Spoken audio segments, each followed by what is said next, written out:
les choses n'auraient pas pu avoir lieu.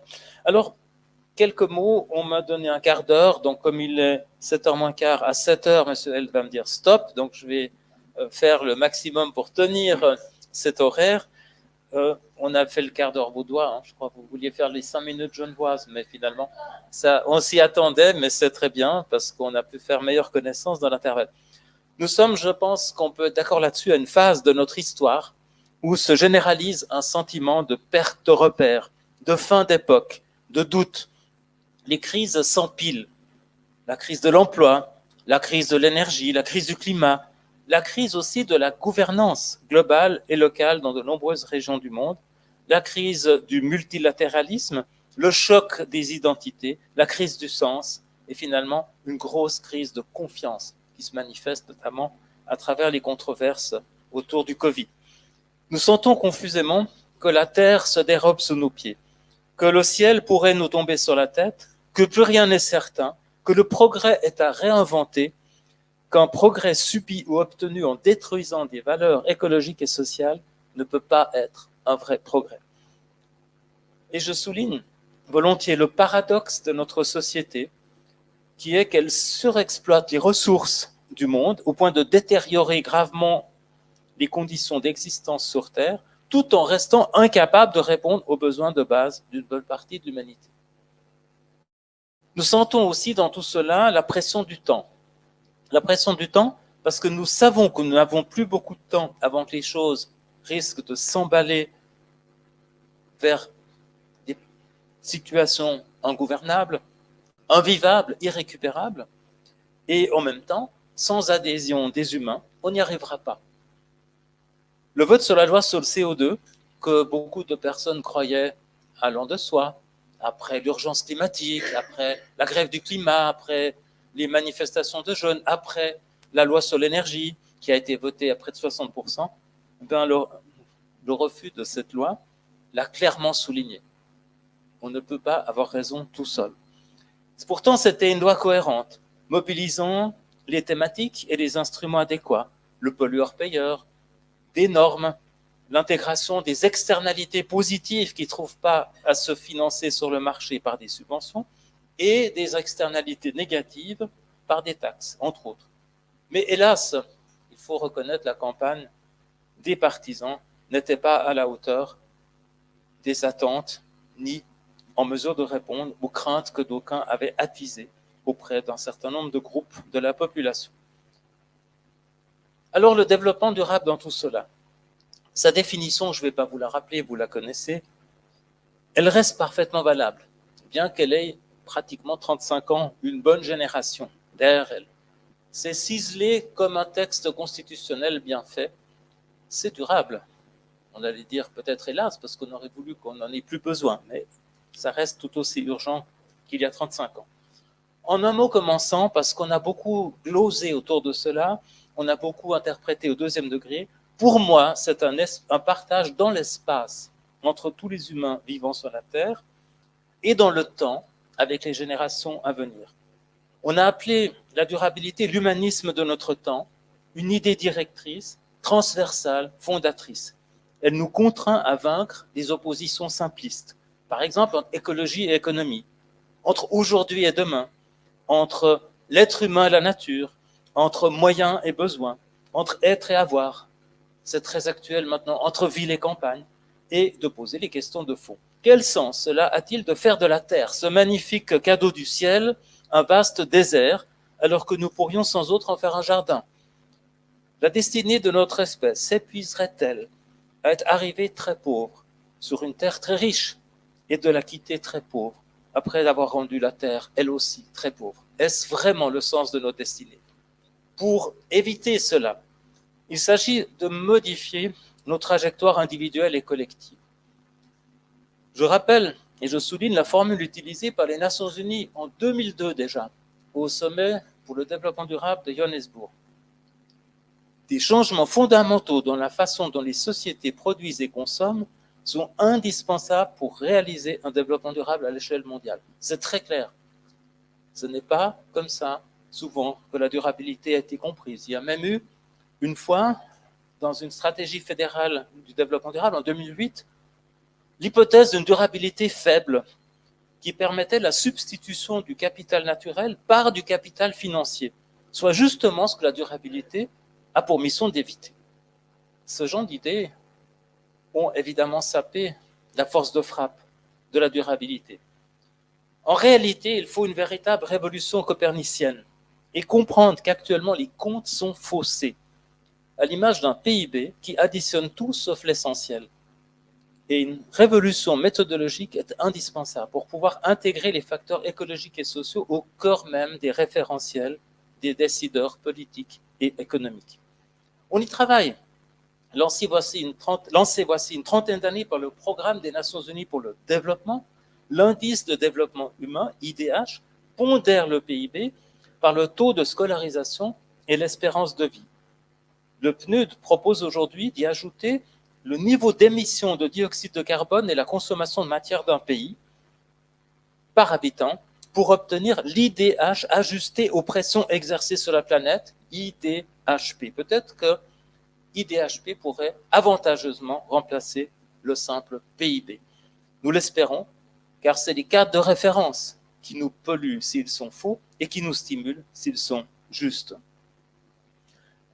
Très souvent, ainsi, la durabilité, au lieu d'être prise pour un fondement des choses et d'être au cœur de celle-ci, s'est retrouvée doublement rejetée en périphérie. Au niveau conceptuel, on la considérons un peu comme la cerise sur le gâteau. Ça a été le cas, malheureusement, de beaucoup d'agendas 21 locaux. On a fait un peu des activités, mais ça a vraiment très peu pu irradier au cœur des politiques publiques qui, elles, continuaient très souvent qu'à leur parcours parfois bien peu durable. Puis au niveau organisationnel, on est placé bien trop souvent en marge des activités structurantes des collectivités publiques, laissées avec peu de moyens et très souvent sans pouvoir normatif et avec le fameux discours du volontariat, comme si c'était dans le volontariat que se traduisaient les choses importantes. Alors on n'est pas volontaire de s'arrêter au feu rouge, on n'est pas volontaire pour payer des impôts. Les choses importantes font partie des obligations, des devoirs. Et pour recevoir des droits, il faut des devoirs. Eh bien, la durabilité, jusqu'à présent, était volontaire. Nous avons un bel article dans la Constitution fédérale, l'article 73. La définition est très bien écrite, comme la définition internationale. La Confédération et les cantons œuvrent à l'établissement d'un équilibre durable entre la nature, en particulier sa capacité de renouvellement, c'est exactement ça le problème, et son utilisation par l'être humain.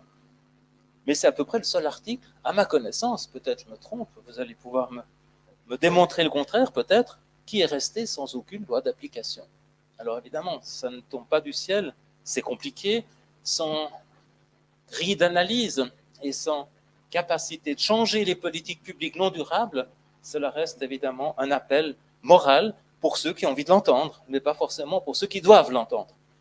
Alors pour aller vers la durabilité, pour reprendre la phrase de 2002 du Sommet mondial du développement durable, un vaste chantier de reconversion s'impose pour sortir des modèles fonctionnant sur le court terme et la fragilisation écologique et sociale. C'est une véritable mutation dont les acteurs clés doivent agir de concert en s'appuyant sur le riche contenu de la durabilité. Les acteurs clés, c'est les consommateurs qui déterminent au quotidien la demande, les régulateurs, les pouvoirs publics qui définissent les conditions cadres de l'économie et les entreprises qui produisent l'offre. Si on ne tire pas à la même corde en fonction de son rôle, ça va être compliqué. Et dans une économie de la durabilité, les entreprises gagneront leur rentabilité par des activités socialement et environnementalement positives. Cela demande de passer, par exemple, de la sous-enchère globale à un commerce équitable, valorisant l'autonomie locale. Du fossile et du fissile, décidément trop facile, aux énergies renouvelables et à un usage économe de l'énergie. De l'obsolescence organisée à l'optimisation de la durée de vie, au recyclage, à la réparabilité, à la réutilisation. De l'agro-industrie à l'agroécologie, la seule façon de nourrir une population croissante sur Terre sans dégrader le sol, tout en maintenant une agriculture à visage humain. Et enfin, de la finance spéculative et hors sol à la finance durable. La chimie produira des substances à l'innocuité établie, l'aéronautique s'investira dans le ferroviaire et se limitera aux carburants renouvelables. Le pétrole et le plastique se reconvertiront dans les énergies renouvelables et les matériaux sans impact négatif. Depuis 1987, la durabilité s'est obstinément frayé son chemin. Sa petite musique n'a jamais cessé de se manifester, même si, comme dit, elle n'a pas nécessairement été comprise à sa juste mesure. Elle s'est inscrite et traduite dans de très nombreux textes d'entreprises, d'ONG, de collectivités publiques de la plus petite commune au plus grand des États, inspirée de nombreux traités internationaux comme le climat, la biodiversité et d'autres. Eh bien, je conclurai là-dessus. Cet empilement de résolutions internationales, de textes plus ou moins contraignants, de documents de référence, il a été résumé et consigné, voici 6 ans, en septembre 2015, par l'Assemblée générale des Nations unies dans un document qui s'appelle l'Agenda 2030. C'est 38 pages, dont la moitié sont consacrées à 169 cibles concrètes regroupées en 17 têtes de chapitre, les fameux objectifs de développement durable. Cette synthèse des contenus de la durabilité est pour moi l'occasion d'un nouveau départ. C'est aussi pour cela que nous sommes là ce soir, à l'aide d'un document internationalement validé, concret, complet, didactique, pratique, juste et surtout doté de la normativité nécessaire. On a dit tout à l'heure, on ne peut pas séparer les problèmes. On ne peut pas séparer les problèmes sociaux, les problèmes climatiques, les problèmes de la biodiversité, les problèmes de l'emploi. Tout est lié. Eh bien, grâce à ces 169 cibles, chaque pièce étant une pièce du grand puzzle de la durabilité, on est sûr de ne rien oublier d'important, y compris la gouvernance. Et surtout, je reviens à cette leçon de la loi sur le CO2, surtout, n'oublions jamais la phrase célèbre d'un dénommé Nicolas Hulot, que tout le monde connaît, qui disait « Il faut absolument réconcilier les fins de mois des individus, des entreprises et de la planète ». C'est ce qu'on n'a pas su expliquer, probablement, à travers la loi sur le CO2. C'est ce qui a entraîné le mouvement des Gilets jaunes en France, et c'est ce qui a entraîné jusqu'ici la grande paralysie, la grande peur des gouvernements devant une rectification des prix artificiellement bas, puisqu'ils ne tiennent pas compte des externalités négatives. Cette réconciliation, elle passe par 2 clés. La première clé, c'est l'emploi. La deuxième clé, c'est la finance. L'emploi, je vous donne quelques chiffres. L'ONU annonçait 380 millions d'emplois dans le monde, évidemment, d'ici 2030, à travers la réalisation de l'agenda 2030. Évidemment, ça, c'est le chapeau. Mais la Commission européenne, pour 2030, parle de 700 000 nouveaux emplois grâce à son plan d'action pour l'économie circulaire. L'OIT estimait à 24 millions les emplois qu'on pourrait créer si l'on met en place une économie plus respectueuse de l'environnement. Ça, c'est vraiment que de l'environnement. Puis alors, cerise sur le gâteau, c'est toujours intéressant quand on pense aux récentes élections américaines, l'Agence internationale pour les énergies renouvelables a signalé qu'aux États-Unis, le secteur des énergies renouvelables employait en 2019 déjà, ça a bien augmenté depuis, 8 fois plus de salariés que le fameux charbon qui a fait tellement parler de lui à l'époque d'un célèbre président. 800 000 emplois contre 100 000. Puis pour passer à ces emplois, évidemment, il faut de la finance. Et le but, ce n'est pas d'empiler la finance vertueuse sur de la finance pas vertueuse. La stratégie de financement de l'agenda 2030 et des ODD, c'est de cesser d'investir dans ce qui va à l'encontre de la durabilité et de converger autour de l'agenda 2030, faisant ainsi coup doux. Cela devrait vous permettre de faire des bonnes pratiques durables qui existent aujourd'hui à peu près dans tous les domaines d'activité, la loi pour tous. Et c'est cela que la finance durable a pour ambition de réaliser. On est encore aujourd'hui en plein débat, mais c'est vraiment le cœur du cœur des choses. C'est la finance, c'est l'orientation des investissements, c'est d'abord le secteur privé, c'est là où se trouve le potentiel de nuisance comme le potentiel de solution. Et c'est cela qui aujourd'hui est au cœur du débat, les fameux critères ESG. Comment sont-ils définis? Peut-on les aligner sur les ODD? Comment peut-on les vérifier? Et beaucoup de financiers eux-mêmes se disent attention au greenwashing, ça ne nous servira à rien. Puis enfin, on a beaucoup débattu, notamment dans les manifestations sur le climat, On a entendu dire qu'il fallait changer deux systèmes. Moi, je serais déjà content si on pouvait changer le système. Parce que si on arrivait à faire converger rentabilité financière, écologique et sociale, on pourrait vraiment changer le monde à la source et fondamentalement pour répondre aux exigences de la durabilité. Ce ne sont pas des problèmes techniques, ce sont des problèmes de motivation, de perception et de conviction. Puis je vous lance 3 citations qui me semblent vraiment nous permettre de rebondir dans la discussion.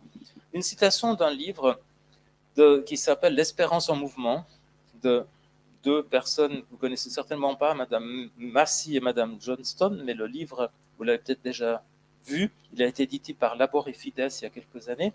Les problèmes du monde sont considérés comme lointains et sans rapport avec les drames de nos vies personnelles. Les problèmes des autres peuples, des autres nations, des autres espèces ne nous concernent pas. Voilà le constat désabusé de ces 2 auteurs. Edgar Morin, qui a fêté son siècle il y a quelques mois, dans La Voix, notre mode de connaissance parcellarisé produit des ignorances globales. Encore une fois, la systématique de la pensée holistique. Puis, Sébastien Boller, peut-être vous avez déjà entendu ce nom, c'est un neuropsychologue français qui a écrit Le bug humain, livre très intéressant, même un peu, oui, on sort un peu quand même désabusé, mais je pense qu'il faut passer par là parce qu'on se fait moins d'illusions. Même si la préservation de nos ressources naturelles et du climat est une question de vie ou de mort, notre conscience de ce qui nous attend ne semble avoir aucun effet sur le cours des événements. Et je pense que si on est là ici, c'est qu'on n'est pas dans cette conscience-là ce soir, ni aux autres moments de notre existence. Alors, développement durable, ni utopie pour moi, ni greenwashing, mais condition d'un avenir viable et vivable sur cette terre, mais ça reste un combat.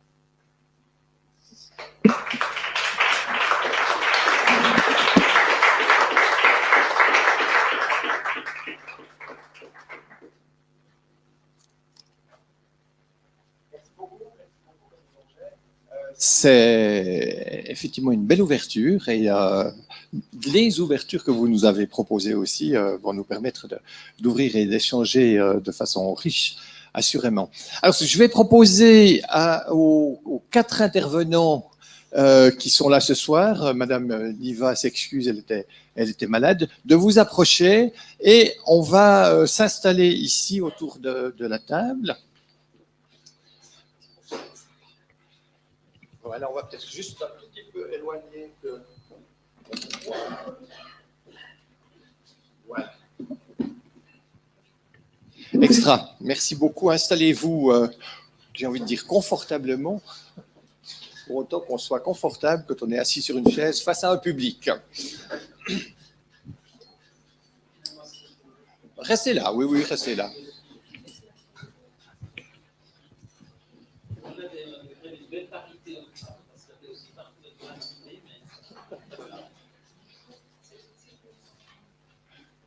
Là, vous êtes effectivement.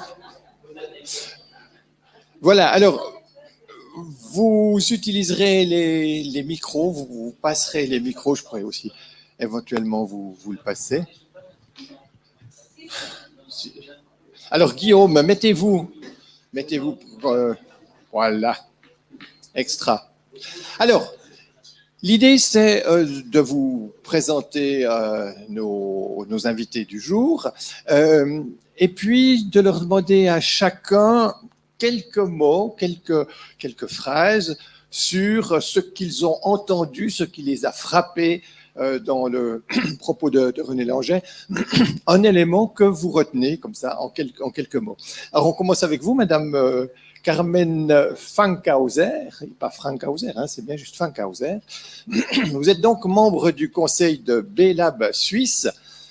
B-Lab, c'est l'organisme qui délivre la certification B Corp. Et on peut dire que cette certification est la seule réellement sérieuse en matière de durabilité pour les entreprises. Vous êtes aussi une animatrice de 1001 Fontaines, qui est une ONG qui vise à l'approvisionnement en eau potable dans les régions du Sud, en soutenant la création de ces lieux d'approvisionnement de façon artisanale, si on peut dire. Vous soutenez des tout petits entrepreneurs qui font ce travail, plutôt que des grosses entreprises. Et puis, vous êtes ensuite, et enfin peut-être, présidente du conseil communal de Saint-Sulpice, c'est-à-dire donc le législatif de votre commune. Comment est-ce que vous réagissez aux propos? Oui, j'insiste beaucoup parce que René et moi, on siège ensemble au sein d'une association qui s'appelle Nice Future. Donc, je suis présidente et René est vice-président. Cette association existe depuis 20 ans. Elle était pionnière à l'époque. Personne en Suisse avait mis en place une plateforme pour faire rencontrer des acteurs de domaines différents et travailler ensemble dans la durabilité il y a 20 ans. Donc, je ne sais pas si le G21, le Swiss Sustainability Forum, vous dit quelque chose. C'est une création, le Festival d'Ater. Voilà, c'est Nice Future. Merci. Alors, je garde le micro. Alors, en fait, moi, j'ai pris sa phrase de conclusion de son livre. Je me suis permise, vu que tu parlais de ton livre, qui disait « De destructeurs du vivant, donc d'une partie de nous-mêmes, devenons-en les gardiennes et les gardiens. » Et en fait, c'est ce qu'on partage tous au sein de l'association Nice Future. Et je trouve que c'est une très belle conclusion optimiste pour son livre. Voilà. Merci beaucoup. On passe à vous, Anna Kroll-Rees. Vous êtes directrice de votre propre entreprise, CRC4, CRC for Change. Vous êtes conseillère communale PLR à Lausanne et vous êtes membre du conseil de fondation d'Opaline, donc l'entreprise valaisanne qui travaille dans les fruits et les jus de fruits frais. Vous êtes donc une spécialiste des questions liées au développement durable et notamment sur tout ce qui est développement durable en matière agricole. Vous venez de me rappeler que c'était votre domaine chéri, si on peut dire, les aspects agricoles. Et puis, en fait, vous cherchez à créer des filières qui permettent de passer de façon durable, justement, de la production à la transformation et jusqu'à la distribution des produits. Et puis, vous animez aussi des formations en matière de gestion durable notamment. Qu'est-ce que vous retenez du propos de René Langer? C'est on. Alors, moi, vous avez dit quelque chose qui un takeaway un peu. Alors, mon takeaway, c'est tirer la même corde selon son rôle. Parce que je pense que la difficulté, on n'a pas tous le même rôle dans la durabilité. Et si je pense à mon petit parcours, il faudra me couper si je suis trop longue, hein, moi, j'ai commencé, disons, mon idéal ou ce que je voulais faire dans la vie, c'était en fait, vous allez sourire, mais c'est amener des pommes de terre aux Africains. Donc, je suis moitié allemande, moitié sud-africaine. Et donc, j'ai fait des études pour pouvoir produire des pommes de terre, etc., etc. Et au fil du temps, je me suis rendu compte, non, mais c'est pas la bonne chose de faire ça. Donc après, je me suis spécialisée dans l'économie, puis je me suis dit, non, il faut qu'ils puissent produire et vendre. Et ensuite, après, ce que je me suis rendu compte, le plus important, c'est les personnes. Les personnes, il faut qu'on trouve comment être ensemble.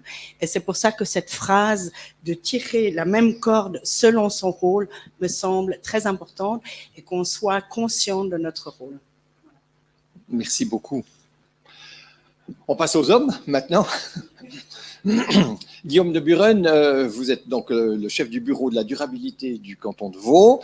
Vous êtes docteur en administration publique et votre thèse était liée à la gestion des ressources naturelles et notamment de l'eau potable. Pierre Zwalen, qui est à vos côtés, me disait que vous étiez le vrai lion de tout ce qui est développement durable dans le canton de Vaud, entre les institutions, les différents services, les communes et la Confédération. Donc, vous, qu'est-ce que vous retenez du propos de René Langer? Le micro...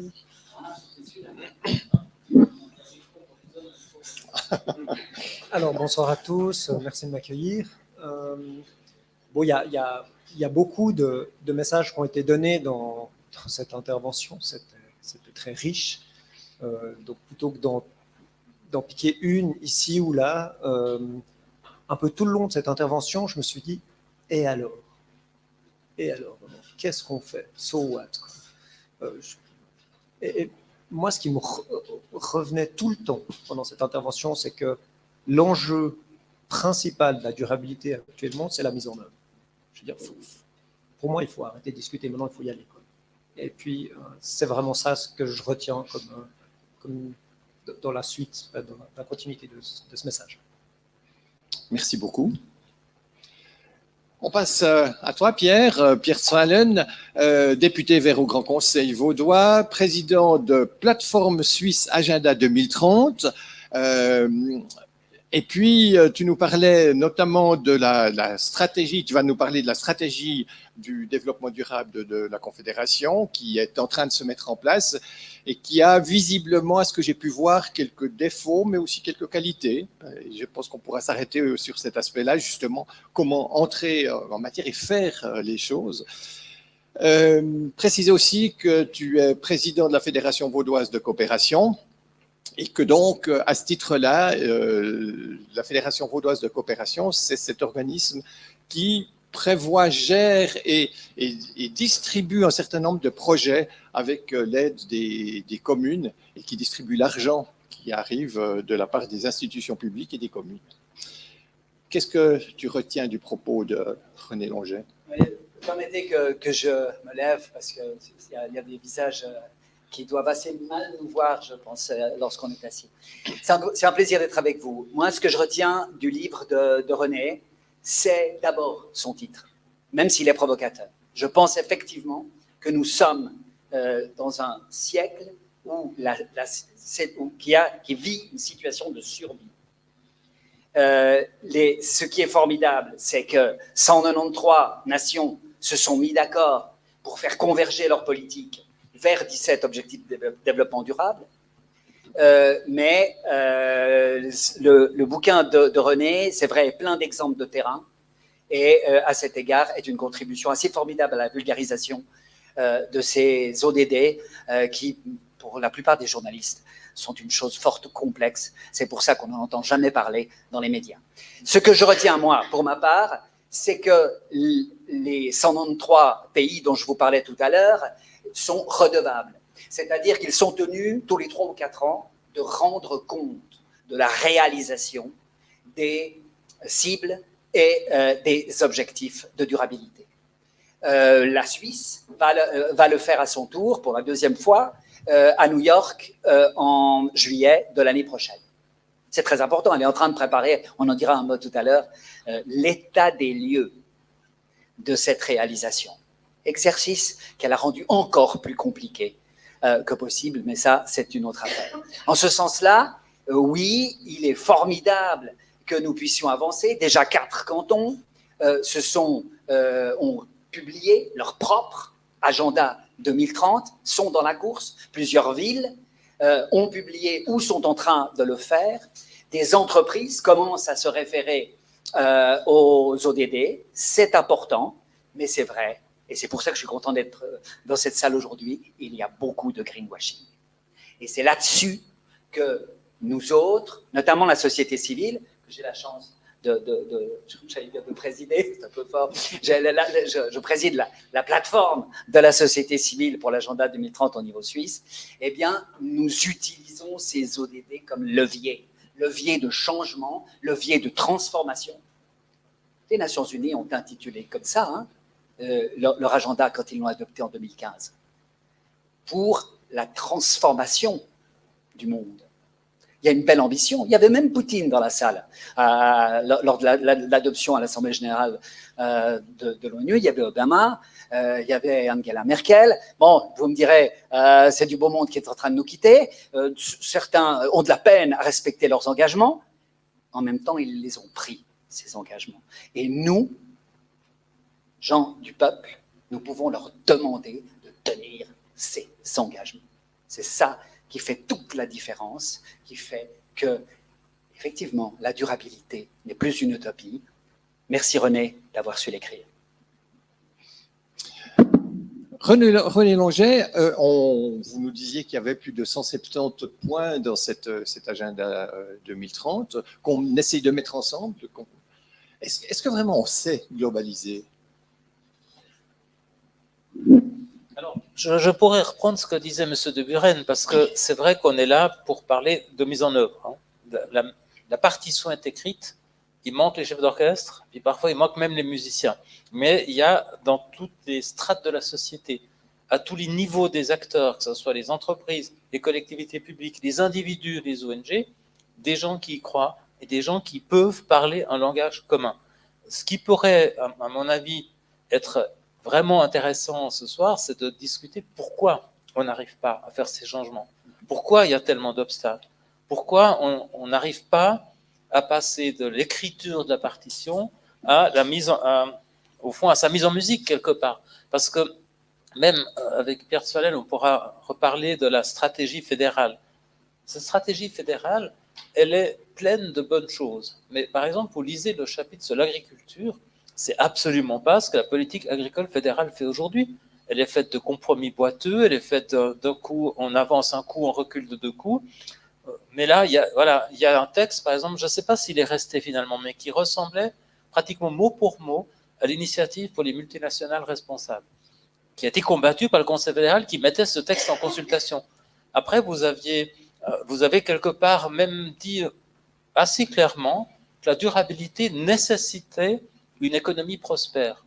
Donc on part de l'idée que c'est la cerise sur le gâteau, on peut aller vers la durabilité si, tant que la croissance économique comme elle est définie par le PIB continue, alors que la durabilité vise justement à dire, si on continue comme ça, il n'y aura pas de prospérité. La prospérité ne pourra durer ou perdurer que si elle est davantage créatrice de justice, créatrice de sens, et pas prédatrice de ressources.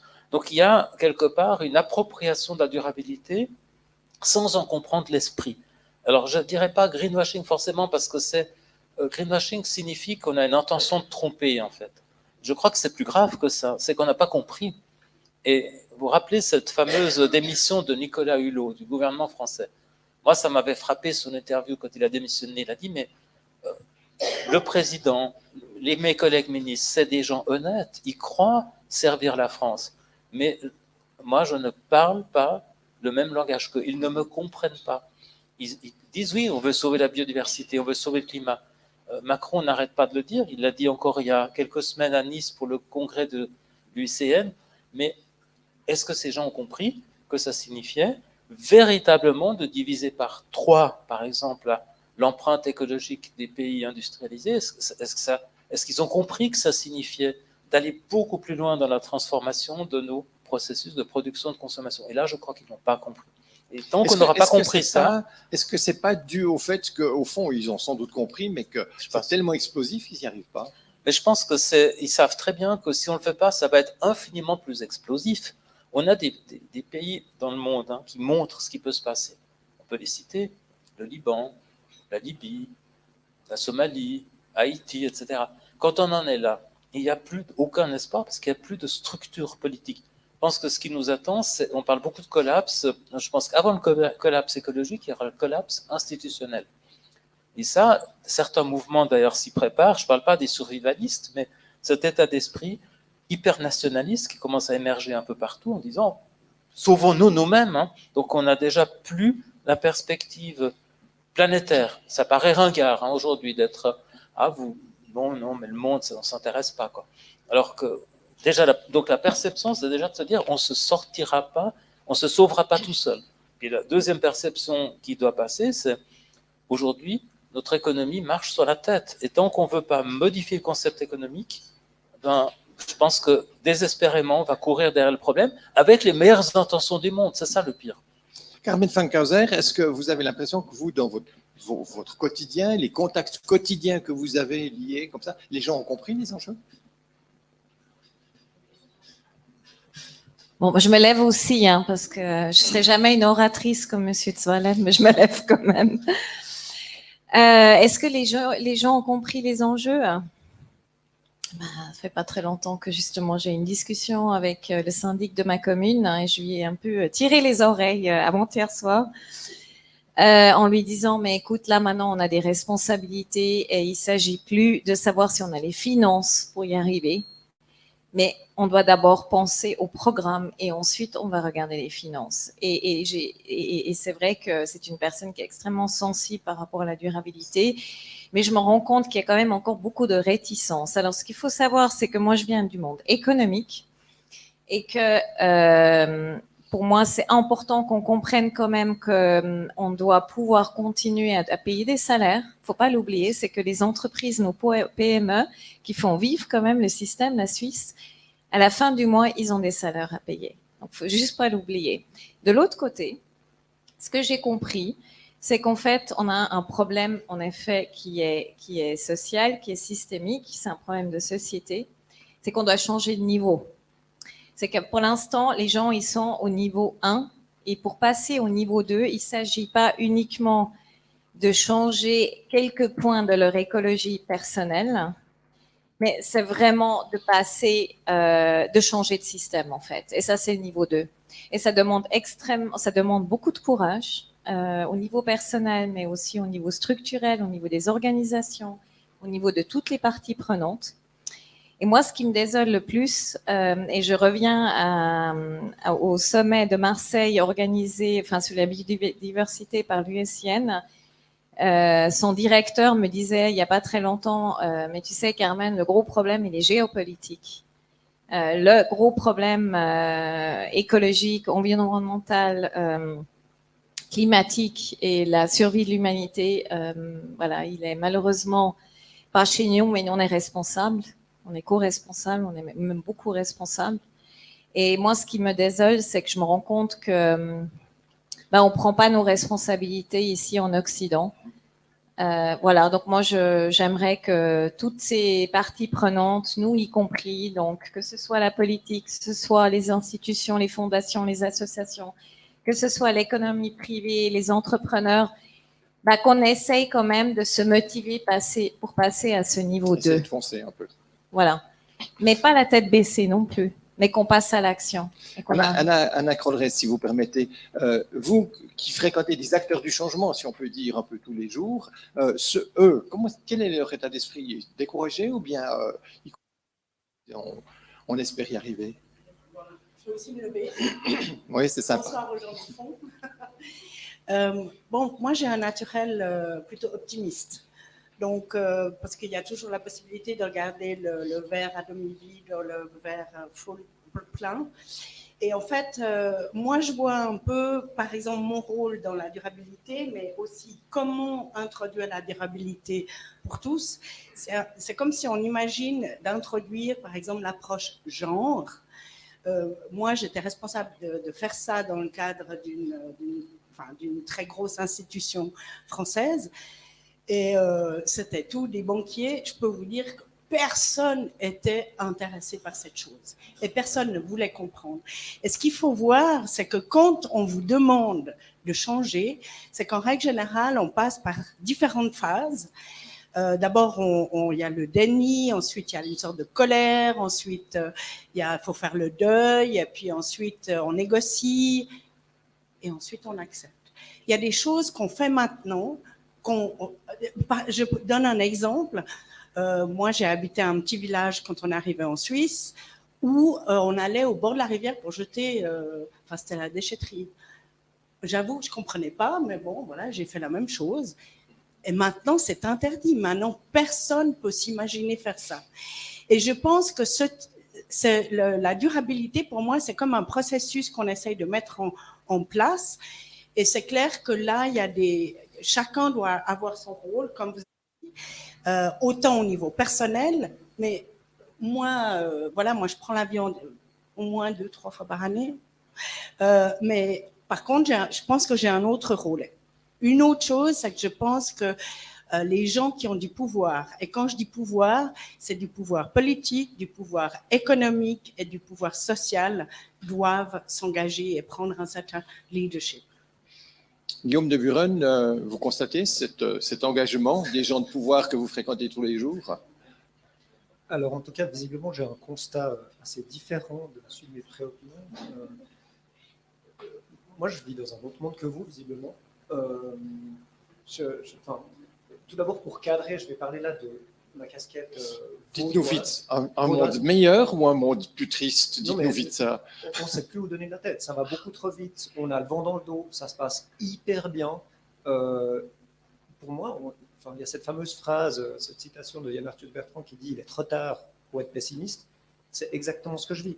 Que ce soit au niveau des communes, que ce soit avec l'économie, on est à fond. On est à fond. On est en pleine transformation. Vous parliez d'irradier les politiques publiques, c'est exactement ce qu'on fait. C'est-à-dire que c'est fini la période des patchs sur une jambe de bois. On est en train de transformer en profondeur toutes les politiques publiques de l'État de Vaud. On parlait d'économie. Ben voilà, la politique économique, elle a changé, notamment grâce aux députés. Mais maintenant, elle a comme objectif la transition vers l'économie de demain, la transformation des PME, la transformation. On a de l'argent pour ça, on a des moyens, on a un programme pluriannuel. Et ça se fait avec les fêtières économiques, avec les milieux. Alors, je sais pas, moi, je n'ai pas l'impression de vivre dans le monde des bisounours. Je vis dans un monde de tension, avec des politiques. On va faire des arbitrages en permanence. C'est parfois douloureux, mais ça bouge à fond dans le domaine de la construction. Personne dans le domaine de l'agriculture qui est au fond aussi, ou dans les communes.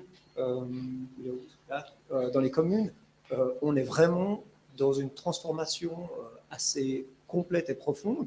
On crée des postes très régulièrement et ça bouge à fond. Donc, moi, j'ai plutôt beaucoup trop de travail dans mon domaine, beaucoup trop d'exemples à vous donner très positifs, d'actions très concrètes, de transformations qui se passent, que ce soit dans les marchés publics, que ce soit dans les achats, que ce soit dans la gestion du personnel, que ce soit dans l'éducation. Est-ce qu'on peut dire que c'est parce que vous fréquentez justement des gens qui ont envie de foncer? Surtout ceux-là? Ben, il se trouve que c'est le gouvernement vaudois. Donc c'est pas mal. Ouais. Ensuite, en dessous, il y a des chefs de service qui portent des actions. Il y a des syndics. Hier, on a lancé une action dans toutes les communes du canton de Vaud d'accompagnement des communes pour la transition. On coordonne leur plan climat. Ça va à fond. Donc, moi, je suis plutôt très optimiste parce que le système est fondamentalement en train de changer de l'intérieur complètement. Ça bouillonne. Il s'agit plus de cadrer tout ce qui se passe que d'avoir un discours des années 90 qui dit « Oh mon Dieu, c'est quand même un peu triste, on ne va pas assez vite. » Carmen, en quelques mots? Je suis désolée, je me permets. Alors moi, je suis quelqu'un d'extrêmement optimiste pour ceux qui me connaissent. Hein. J'ai toujours le sourire en plus. Je suis pas tout à fait d'accord avec vous parce que moi j'ai un autre regard un peu aussi derrière les coulisses. Je trouve qu'on se donne pas les moyens financiers. Je suis désolée, même le canton de Vaud, là, si on veut passer au niveau 2, il faut y aller, il faut donner des moyens. Et financièrement, c'est pour moi encore bien timide. Les entreprises, les plus petites entreprises, on va dire les entreprises moyennes, parce que les startups et les petites, c'est facile. J'ai l'exemple d'Opaline. Sophia Desmayer, quand elle a monté la structure, elle a pris le modèle B Corp. Donc voilà, elle a fait sa gouvernance. Maintenant, vous avez des sociétés centenaires qui ont 200 ans, des entreprises familiales.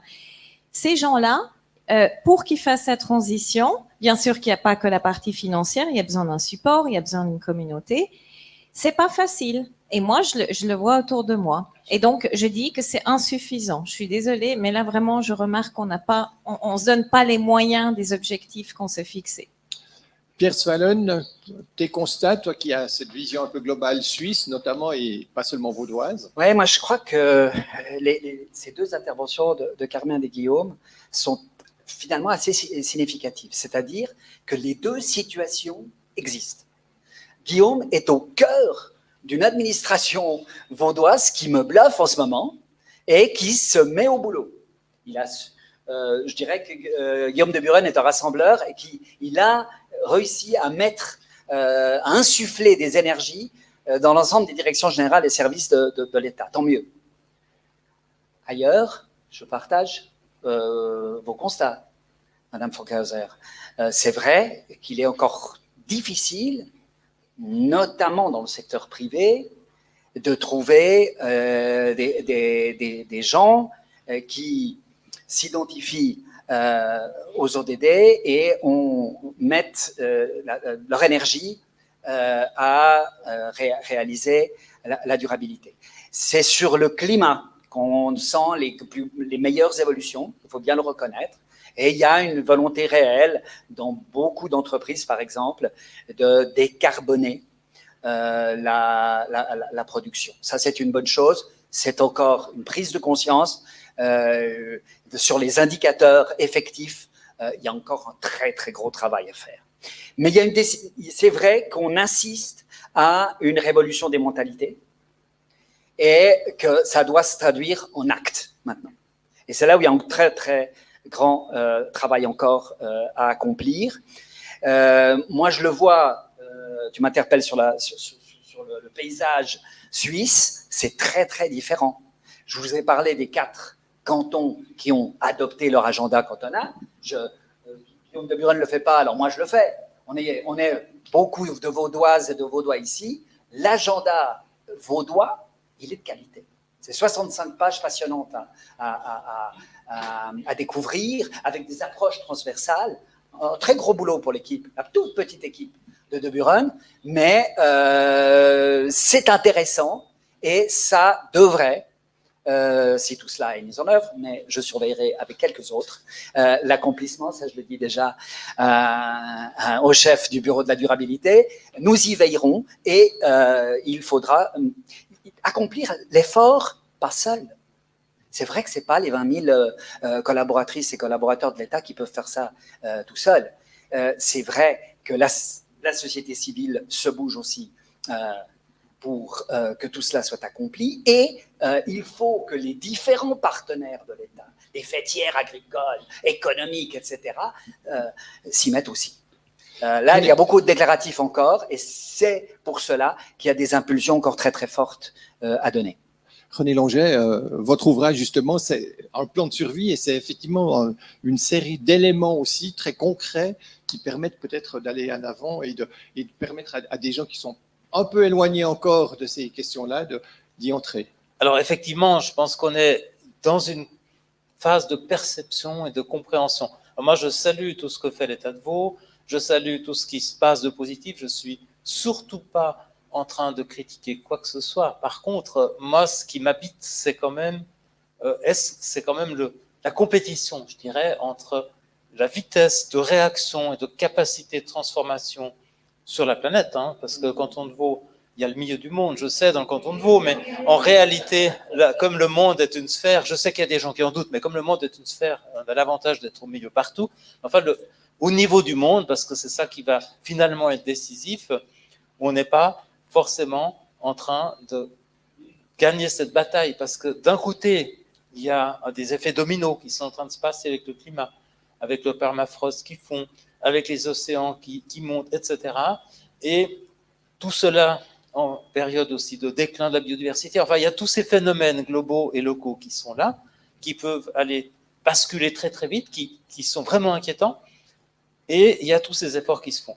Je ne sais pas aujourd'hui qui va gagner la bataille. C'est ça mon souci en fait. Est-ce qu'on réagit suffisamment vite? On fait ce qu'on peut. Vous faites ce que vous pouvez. M. de Buren, c'est magnifique. Le gouvernement vaudois, je sais, est très engagé. Les municipalités bougent. Mais est-ce qu'on est à la hauteur de la réalité physico-chimique du monde? C'est ça le problème. Est-ce que nous, comme êtres humains, on arrive à réagir suffisamment vite aux dégradations que nous avons provoquées? Et là, je ne suis pas sûr qu'on y arrive. C'est juste ça, la question de la vitesse de la réaction. Et moi, je pense fondamentalement, ça va vous paraître un peu paradoxal venant de moi, je pense que la réponse, elle est essentiellement dans les mains du secteur privé, dans le sens où, qu'est-ce qui se passe au quotidien? Au quotidien, c'est les décisions de lancer des produits, on a parlé d'opaline, et la décision de consommer ces produits de l'autre côté de la barrière. Si la population décide de consommer autrement, il y aura plein de producteurs qui vont produire autrement. Par contre, le contraire, c'est beaucoup demandé aux producteurs de lancer des choses qu'ils ne trouvent pas preneurs. Puis on se rappelle, les panneaux solaires, on savait les faire il y a 40 ans. En Suisse, un peu partout, on n'a pas vraiment cru à ça. C'est passé en Chine, maintenant, voilà, on est un peu démunis, etc. Mais la transition vers la durabilité, c'est un gisement d'emploi extraordinaire. Et je suis pleinement d'accord avec ce que tu disais, Carmen, c'est un enjeu d'emploi, c'est de montrer qu'on peut assurer l'emploi mieux, non délocalisable, non menacé par des modifications rapides, structurelles, parce qu'on sait que ce sont des technologies qui vont durer, là aussi, en matière agricole, en matière artisanale, en matière... Enfin, tous les métiers, en fait. Je pense que tous les métiers doivent intégrer la durabilité, mais in fine, ce qui va changer la donne, c'est ce que chacun d'entre nous vote tous les jours en sortant son porte-monnaie. Ça, c'est l'heure de vérité. Et c'est là où j'ai des doutes. Quand je vois le parc automobile sur les autoroutes, par exemple, quand je vois que 50% des véhicules nouvellement immatriculés sont des SUV qui consomment, qui émettent 28% de CO2 de plus, à part quelques paysans de montagne qui doivent déplacer leur troupeau, je ne vois pas trop qui a besoin de ce genre de véhicule, vu la qualité des routes suisses. Enfin, je pense que la vraie cohérence qu'on doit construire, c'est au niveau de l'achat. Alors, les politiques d'achat public, ça, c'est un extraordinaire levier. Mais il faut que ça passe au niveau du privé. On va vous écouter, vous avez quelque chose à dire. Juste vous dire qu'on va lancer l'échange aussi avec vous. Préparez vos questions, préparez vos remarques et vos propositions aussi peut-être. Guillaume von Buren. De bureau. Vous dire que je partage totalement ce que vous venez de dire. Et que quand je sors de mon confetti vaudois, et puis j'ai travaillé dans la coopération, et puis j'avais fait des études dans les relations internationales avant, j'ai travaillé à l'étranger aussi. Quand je dézoome, moi aussi ça me fait peur. Enfin, l'éco-anxiété, ou l'angoisse de la trajectoire mondiale, c'est véritablement une réalité. C'est quelque chose qui fait peur. C'est tout à fait clair que quand on regarde, il n'y a pas besoin de faire tellement d'études pour voir qu'on fonce dans le mur en accélérant. Donc cette angoisse, elle est là. Maintenant, le matin, il faut quand même se lever. Puis il faut faire quelque chose. Et puis la bonne nouvelle, c'est qu'il n'y a pas qu'un Guillaume de Buren, il y en a beaucoup. Et puis que si je le fais dans le canton de Vaud, il n'y a aucune raison que ça ne se fasse pas ailleurs. D'ailleurs, moi, je ne fais que suivre les traces de ce qui se fait à Genève, par exemple, ou ce qui s'était fait à Genève. Il y a plein de gens motivés. Puis maintenant, il faut vraiment être acteur. Alors oui, quand on travaille pour l'État de Vaud, moi j'ai la chance de pouvoir réorienter tous les achats de l'État de Vaud. Donc qu'est-ce qu'on a fait? C'est pas qu'on a monté une politique publique, c'est qu'on a allé modifier les cahiers des charges de tous les acheteurs de l'État de Vaud, qui avant devaient acheter de manière économe, maintenant ils achètent de manière économe et durable, et puis on les forme. Et puis c'est des leviers énormes. Tous les ordinateurs portables, on va jusqu'à vérifier ce qui se passe dans les usines, sur le terrain en Chine, par rapport aux conditions de travail. C'est important pour nous, c'est des critères qu'on met dans les appels d'offres.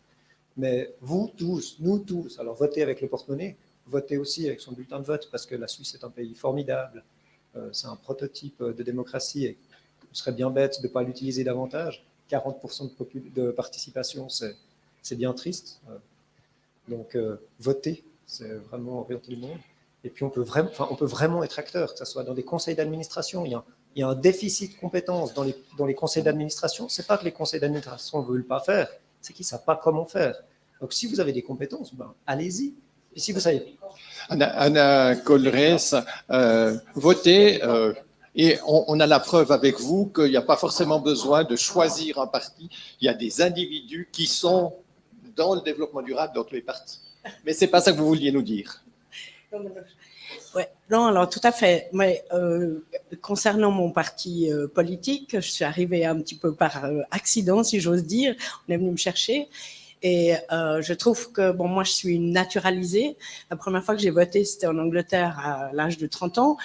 Donc, je trouvais que c'était assez extraordinaire de pouvoir m'engager, parce que quand on a un passeport anglais, on ne peut pas, on peut pas s'engager en politique dans le pays si on n'habite pas dans le pays. Et en Suisse, de pouvoir s'engager, j'ai trouvé que c'était extraordinaire. Donc, d'où voilà mon engagement. Et en fait, quand on parle de trouver sa place, parce qu'on peut pas tous être un expert en durabilité, et là, on parle beaucoup de durabilité, mais on a beaucoup parlé de écologie.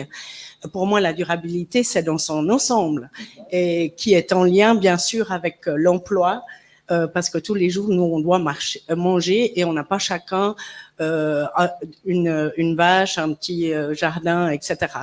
Ce que je voulais dire aussi, sur un des points que je voulais revenir, c'était la responsabilité. Et Monsieur Longet a bien expliqué en fait les enjeux qui sont pas seulement au niveau suisse, hein, mais au niveau mondial. Moi, je suis rentrée il y a une semaine du Mali, où je travaillais dans le cadre d'un programme pour les pastoralistes, donc les éleveurs qui sont nomades. Et vous pensez bien qu'ils sont pas au sud du pays, mais au nord. Donc là, vous êtes dans le désert, et c'est des gens qui sont nomades, mais c'est hallucinant. Mais maintenant, vous savez que le nord du Mali, c'est un risque que ça devienne l'Afghanistan. Donc vous imaginez, vous essayez de comprendre les raisons. Et les raisons de ce drame, un des facteurs, à part les politiques des Français, etc., mais c'est que maintenant, c'est une plaque tournante pour la drogue. Donc, vous avez des avions qui arrivent d'Amérique du Sud, avec la coke, comme la meth et tout ça, pour venir en Europe. Et là, je pense que ce soit autant, comme vous l'avez dit, les entreprises ont leurs responsabilités, mais aussi les gouvernements, et les gouvernements, nos gouvernements, nous. Voilà. Merci. Pierre, quelques mots et ensuite on demandera à Bernard Boiton. Oui, encore dire que la situation est assez différente ailleurs. Et quand je dis ailleurs, je pense encore à la Suisse. On a 4 cantons, Genève, Fribourg, Valais et Vaud, qui s'impliquent pour les ODD. Ailleurs, c'est presque le néant. Hein, en Suisse allemande, on n'a perçu encore rien sur le plan cantonal. Au niveau fédéral, je donne un seul exemple. L'état des lieux qu'est en train d'élaborer le département fédéral des affaires extérieures pour savoir où on en est dans la réalisation de l'agenda est tellement compliqué, c'est 52 cibles multipliées par 7 ou 8 questions. Un questionnaire en ligne, bon, ça c'est très, très mode, c'est digital, c'est fantastique. Mais je vous assure que quand vous devez répondre à ça, nous, on a la chance, à la plateforme de la société civile, on s'est réparti ça entre organisations, sur nos spécialités. Bon, j'ai hérité de l'énergie, je ne sais pas très pourquoi, peut-être par défaut. Je tombe sur la cible, sur les énergies renouvelables. Ah, cool. Ils veulent, d'ici 2035, la Suisse s'engage, d'ici 2035, à ce que l'hydroélectricité produise 34 000 ou 35 000 gigawattheures. Oh, impressionnant. Et pour le renouvelable, la moitié à peu près, 17 000 et quelques. Ah bon? Comment est-ce je m'interroge, à combien est-ce qu'on en est maintenant? Et je vois les chiffres, je vais sur le site de l'Office fédéral de la statistique, c'est déjà les chiffres atteints l'année dernière. Autrement dit, la Confédération a tellement de peine à se mettre d'accord sur des cibles qu'elles sont déjà réalisées au moment où elles sont publiées. Les questions du climat, etc., dans le plan d'action de la stratégie de développement durable, c'est effectivement essayer essentiellement les kérosènes synthétiques pour essayer de résoudre le problème. Hein. Bon, je vous fais pas de dessin. On a une situation paralysée. C'est vrai qu'un Didier Burkhalter s'engageait énormément pour l'agenda 2030. Son successeur, désolé, mais c'est une simple catastrophe. Et on a maintenant là-dessus une espèce de situation paralytique qu'il nous faudra débloquer dans 2 ans, mais il faudra qu'on s'y mette toutes et tous. Hein. Bonne chance. Merci. On passe à la parole, Bernard Boiton. Oui, Peut-être merci. dites juste un tout petit peu qui vous êtes et peut-être votre domaine d'activité. Je vais d'abord vous dire ce que je ne suis pas, c'est que je ne suis pas du tout un expert. Donc, je fais partie du grand public qui reçoit des masses d'informations sur, je pourrais parler du climat simplement. Quand il s'agit du climat, il y a les rapports du GIEC qui mobilisent le consensus international. Aussi parce que c'est loin de nous, c'est assez abstrait. On commence à voir les effets chez nous, bien sûr, et dans le quotidien, mais il y a une espèce de consensus. Quand il y a un problème de survie individuelle comme la pandémie, Alors là, on voit apparaître des débats, des désaccords. Il y a des gens qui ne veulent pas de vaccin parce que c'est pour leur liberté. Et moi, je leur dis, écoutez, à ce moment-là, si au climat, on nous dit qu'il ne faut plus prendre de voitures thermiques, ou je ne sais pas comment on dit, peu importe, moi aussi, c'est ma liberté de la conserver. Voilà. Autrement dit, est-ce qu'en allant auprès du grand public pour imposer des normes ou des décisions, on risque de se retrouver avec un gros problème? Parce que, et la question qui est finale pour moi, si tu permets, c'est la suivante. L'année 2030, qui est affichée par le GIEC et par tout le monde comme étant l'année limite au-delà de laquelle c'est irréversible, comment des pays démocratiques qui mettent 5 ou 10 ans à faire des lois avant de savoir si elles seront appliquées, vont arriver à cette date de 2030? Je sais bien, c'est une question purement irrationnelle que je formule, mais là, moi, je fais partie des gens qui ne comprennent pas ce slogan de 2030. Je crois que les scientifiques, ils ont certainement raison, mais comment on va faire dans un système démocratique? Est-ce qu'on n'a pas à craindre, je dis bien craindre, des régimes autoritaires, très autoritaires, qui diront, écoutez, c'est l'urgence, la survie, donc il n'y a pas de débat. Plus l'absence des États dans beaucoup de régions du monde, qui est quand même aussi un phénomène très grave. Voilà. Je crois que le catastrophisme peut-être est un peu démobilisant pour le grand public. René Longet. On me demande souvent si je suis optimiste ou pessimiste. Puis je réponds, ça n'a aucun sens cette question. On doit faire chacun ce qu'on peut faire à notre niveau en fonction de notre sphère d'influence, de nos connaissances et de notre capacité de mobiliser. Donc je n'en sais rien. Peut-être qu'on ne gagnera pas cette bataille, mais au moins chacun se sera dit, j'ai fait ma part. Donc la question pour moi, c'est pas 2030 ou pas 2030. Les Nations Unies ont décrété ces 17 objectifs aussi dans la perspective de succéder aux 8 objectifs du millénaire qui avaient été choisis en 2000, qui étaient surtout des objectifs en matière de développement des pays du Sud et qui étaient fixés pour les 15 ans 2000-2015. Et donc, quand il y a eu le sommet mondial du développement durable en 2012, il y avait un des enjeux, c'était qu'est-ce qu'on fait quand ces objectifs du millénaire vont s'arrêter? Il y a eu un consensus assez rapidement pour dire il faut remettre ça parce que ça a été mobilisateur, ça a été une facilitation vraiment importante en termes de plateforme, de convergence et de possibilité d'agir ensemble. Mais il faut que ce soit pas seulement le développement, mais un développement durable. Mais donc si vous permettez... Et ça, c'était donc de nouveau 15 ans. Donc on a fixé 2030. C'est un chiffre politique, c'est 2030. C'est vraiment les Nations Unies 2000-2015, les objectifs du millénaire, 2015-2030. Ça n'a rien à voir avec un débat scientifique. Par mais contre, si vous permettez, quand même, la oui, question de Bernard Breton sur l'autoritarisme. Oui, mais là, je voulais juste démystifier cette année 2030. Ce n'est pas les scientifiques qui ont dicté ça, c'est un choix politique.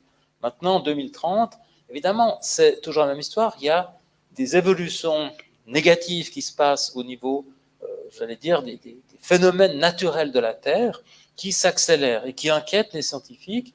Et on se dit, plus on attend avec des mesures à la hauteur de ces situations, plus ça va être difficile, coûteux et compliqué à arriver à les maîtriser. Ça, mais je ne pense pas qu'il y ait des chiffres qui soient donnés comme ça. Après, on nous dit, oui, il faut aller vite, il faut aller plus vite, il faut faire ci, il faut faire ça. Les cris d'alarme des scientifiques, c'est une chose. Ensuite, le régime autoritaire ou pas, aujourd'hui dans le monde, ce ne sont pas les régimes autoritaires qui protègent l'environnement. Au contraire, la Chine mettant à part, parce que tout à coup, ils trouvent qu'il faut faire plus d'énergie renouvelable. Ils le font, mais ils sont encore en train de construire des centrales au charbon. Donc, je n'ai pas une connaissance suffisante des choix politiques de la Chine, mais je ne pense pas qu'un régime autoritaire, en tout cas aujourd'hui, il n'y a aucun exemple de régime autoritaire qui ait été plus vite qu'un régime démocratique en matière de développement durable. Mais la vraie question, c'est pourquoi les citoyennes et les citoyens sont réticents. Alors la notion de liberté, on ne peut pas séparer la liberté de la responsabilité, ça n'existe pas, la liberté tout seul. Cette idée individualiste, moi je ne veux pas être vacciné, moi je veux m'acheter ce que je veux, moi je ne suis pas redevable de qui que ce soit, elle est totalement fausse, c'est immoral. On n'existe que parce que d'autres ont produit ce dont nous vivons et que nous, on fait quelque chose en retour. Regardez tout ce qu'il y a dans cette salle. Ce sont des êtres humains partout au monde qui ont produit des pièces métallique, en plastique, tout ce que vous voulez, dont on a équipé cette salle. On ne peut pas exister tout seul. Et ça, effectivement, vous avez raison, ce débat sur le vaccin, il m'horripile, parce qu'il y a des gens qui disent « moi ». Et ça, c'est la fin de la société. C'est peut-être là-dessus qu'il faut mettre l'accent. Réapprendre à vivre en société. Et qu'est-ce que ça veut dire de limiter sa liberté par rapport à celle des autres? Oui. Bonjour, Jacques-André Brard. Je suis à la fois chef d'entreprise, je suis dans le comité d'Après-Vaux et actif avec Extinction Rébellion. Et puis j'aurais une question, parce qu'il y a des politiques et je dirais, des semi-politiques ou des gens qui implémentent des politiques parmi nous. Vous avez tous dit à quel point il faut aller vite et la volonté que vous avez d'aller vite. Vous avez même parlé d'éco-anxiété. Et je pense que l'éco-anxiété est quelque chose qui est extrêmement partagé parmi ceux qu'on appelle les jeunes pour le climat. Maintenant, vous avez aussi parlé du fait que rien ne se fera, René Longet, sans qu'il y ait un changement au niveau de l'acheteur, au niveau de la manière de sortir le porte-monnaie. Et ma question sera assez précise, c'est de dire, pensez-vous en tant que politicien, ex-politicien, acteur de l'économie ou implémentateur des politiques, que nous pourrons faire l'économie des assemblées populaires et citoyennes si nous voulons aller plus vite? Carmine Fankhauser, qu'est-ce que vous en pensez? Ça, c'est vache. Alors, moi, je suis pas d'avis qu'on doit aller forcément plus vite. Je veux de la qualité. Je veux pas de la quantité, je veux de la qualité. Quand on parle d'aller vite, c'est pas de faire 10 000 concepts, c'est à un moment donné, comme il disait Guillaume, c'est de passer à l'action, tout simplement. Voilà. J'ai plutôt envie de vous dire, c'est quoi un peu pour moi les solutions. Il y en a plusieurs, et entre autres, c'est la collaboration avec soi-disant notre concurrence, que ce soit au niveau cantonal, fédéral, que ce soit au niveau politique, que ce soit au niveau du privé. Et je suis vraiment étonnée. J'ai travaillé pour la promotion de la moitié de la Suisse et entre autres pour nos cantons Romand et Berne. Et mon job, entre autres, c'était de les mettre d'accord pour qu'ils collaborent ensemble, qu'ensemble ils soient plus forts pour vendre la Suisse, en tout cas une partie de la Suisse, de manière visible et concrète. Et ça a été un travail assez difficile, je dois dire. Et j'étais étonnée à quel point les cantons voulaient tous se mettre en avant. Moi, je suis meilleure, etc., etc. Alors, évidemment, c'est hyper caricatural, mais voilà. Alors, je suis totalement naïve parce que moi, je suis pour la transparence et la collaboration. C'est comme ces histoires entre la Suisse romande et la Suisse allemande. Je suis bâloise, 200% bâloise. J'ai grandi, j'ai fait toutes mes écoles à Genève. Voilà, je suis biculture, il y a pas de souci. Mais est-ce que c'est important ça? Ce qui compte, c'est que on soit ensemble, et c'est pas que les Romands, les Suisses allemands, c'est tous les pays, c'est l'Europe. Et je suis toujours étonnée de ces scissions qu'on a ou des groupes politiques. Par exemple, moi, les partis politiques, ça m'ennuie. Pourquoi on me dit maintenant, Carmen, tu dois adhérer à un parti politique? Ah, je me suis cassé la tête. Ok, alors, est-ce que je vais chez les Verts? Parce que finalement, les Verts, c'est mes valeurs. Puis après, je me suis dit, mais je vais arriver avec ma voiture italienne rouge, là, ça, c'est niette, quoi. Donc, on me dit, mais écoute, va chez les Verts libéraux. Et puis après, on me dit, non, mais les libéraux, c'est de droite. Je dis, mais moi, je suis pas quelqu'un de droite. Et alors, les Verts, ils sont associés, soi-disant, au niveau des socialistes. Je dis, mais moi, je suis ni l'un ni l'autre. Je suis tout à la fois. Et en fait, c'est ça que j'aimerais qu'on soit à tous les niveaux. Vous comprenez ce que je veux dire? Et c'est aussi au niveau sociétal. Oui.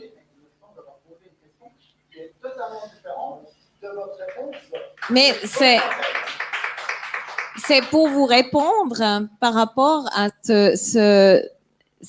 vous posez une question qui est très globale, là. Mais moi, je pense que la...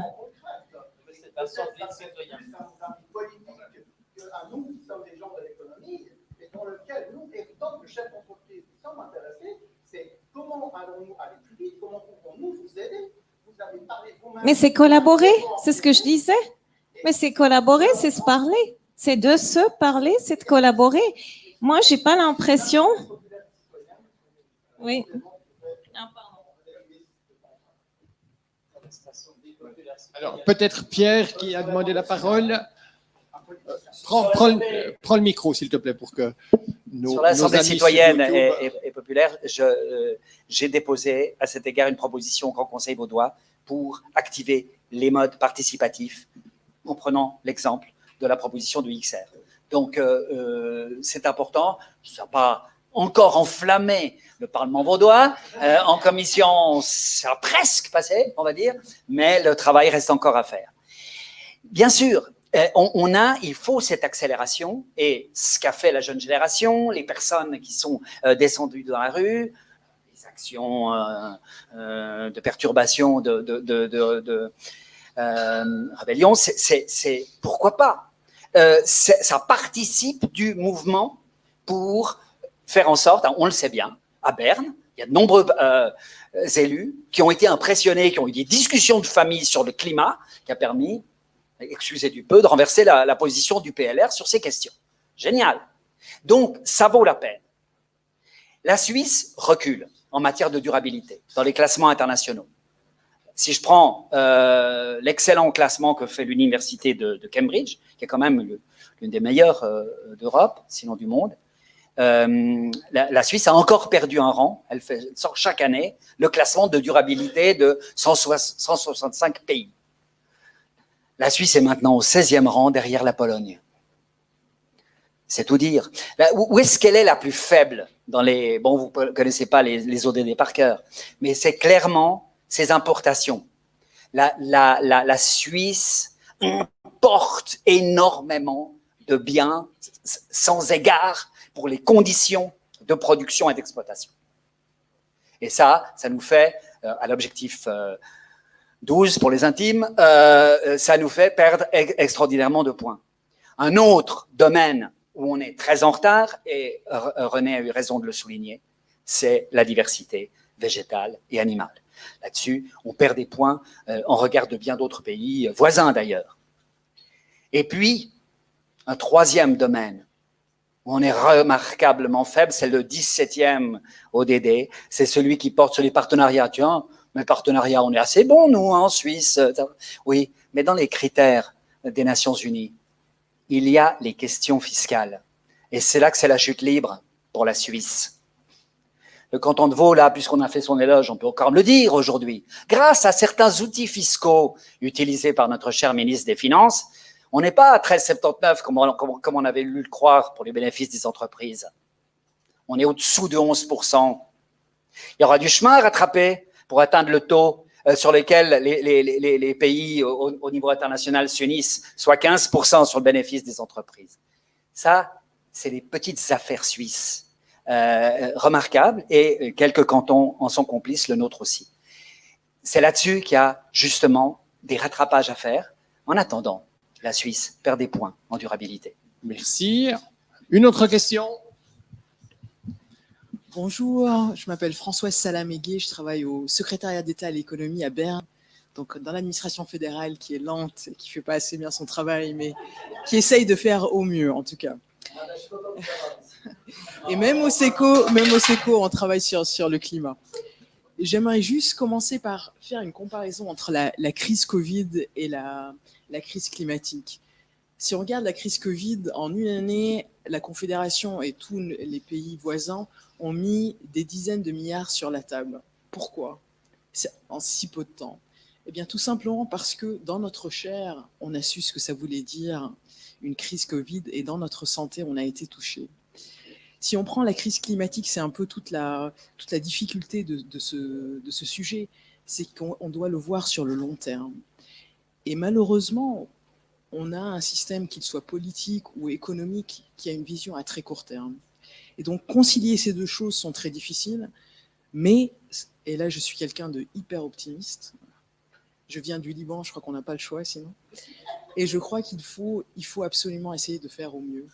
Et l'État, le canton, la Confédération a un rôle à jouer, et bien sûr aussi les politiques. Et vous avez parlé de partenariat, de collaboration, c'est absolument ce qu'il faut faire. Et il y a un point qui m'intéresse, sur lequel je travaille aussi, que j'aimerais mettre en avant. Vous en avez parlé, Monsieur Longer, mais je pense qu'il est important, c'est vraiment la question de la finance. la Suisse est un pays où la finance a un immense potentiel.